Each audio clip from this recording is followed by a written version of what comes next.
Good morning, Willard Wildcats. Happy Friday, October 2nd. We have birthdays to celebrate today and this weekend. Happy birthday to Juan C.H., Emery F., Katie J., Haley J., Victoria R., Kaya H., Damian J., and Jonathan W. We hope you have wonderful birthdays today and this weekend. Wildcats, yesterday we talked about our new IB attitude that we are developing of appreciation. We also spoke about the IB learner profile characteristic that we are developing as being communicators. Yesterday we focused on being communicators, and today I want us to think about this idea of appreciation. And remember when I asked you to thank someone in your space to show your appreciation, or to thank one of your teachers? The teachers mentioned they were getting a lot of thank yous from you all. So you are doing a great job with that. Thank you for showing your appreciation. This book that I'm going to read today, I think will help you think about and appreciate the people who could be in your space or who are a part of your family. And maybe you just take a moment as we're reading this to think about who you would like to thank and show appreciation to that's in your space. And this is going to share with us the perspective of somebody's grandfather. It's called Grandfather's Journey by Alan Say. It's one of my all-time favorite books to read. And look, do you see the picture? Can you tell the background? He's on a ship. Okay. My grandfather was a young man when he left his home in Japan and went to see the world. You see these pictures? He wore European clothes for the first time and began his journey on a steamship. The Pacific Ocean astonished him. You see that picture from the cover?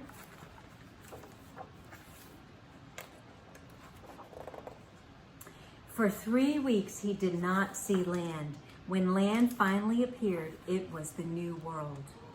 He explored North America by train and riverboat and often walked for days on end. Does that sound like that was easy? Has somebody that you know who's older than you shared what an experience was like for them that was maybe difficult? It could be a family member or a friend or a teacher. These are important lessons that we learn. Deserts with rocks like enormous sculptures amazed him. The endless farm fields reminded him of the ocean he had crossed. Huge cities of factories and tall buildings bewildered yet excited him. He marveled at the towering mountains and rivers as clear as the sky. Doesn't a beautiful, clear river sound really lovely right now? It does to me. It's very warm out today. The more he traveled, the more he longed to see new places and never thought of returning home.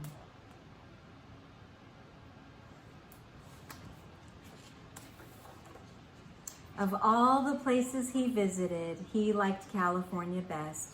He loved the strong sunlight there, the Sierra Mountains. After a time, he returned to his village in Japan to marry his childhood sweetheart. Then he brought his bride to the new country.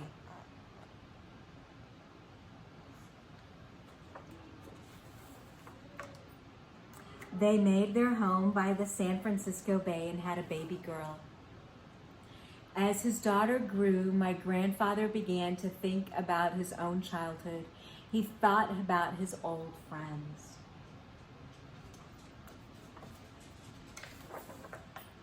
He remembered the mountains and rivers of his home. He surrounded himself with songbirds, but he could not forget. Finally, when his daughter was nearly grown, he could wait no more. He took his family and returned to his homeland. Once again, he saw the mountains and rivers of his childhood. They were just as he had remembered them.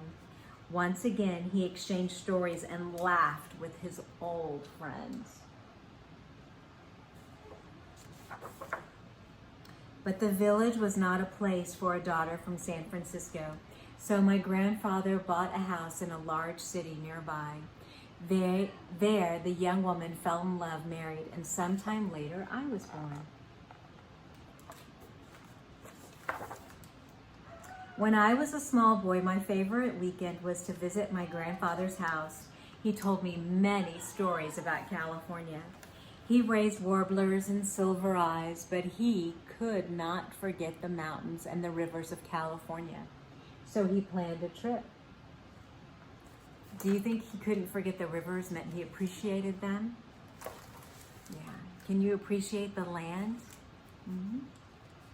But a war began. Bombs fell from the sky and scattered our lives like leaves in a storm. When the war ended, there was nothing left of the city and of the house where my grandparents had lived.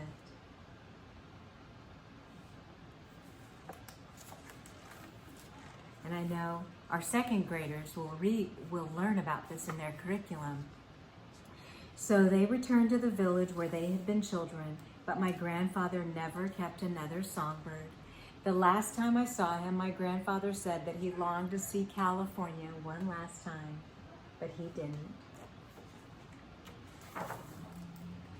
And when I was nearly grown, I left home and went to see California for myself.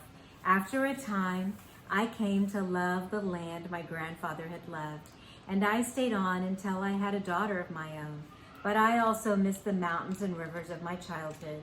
I miss my old friends, so I return now and then when I cannot still the longing in my heart.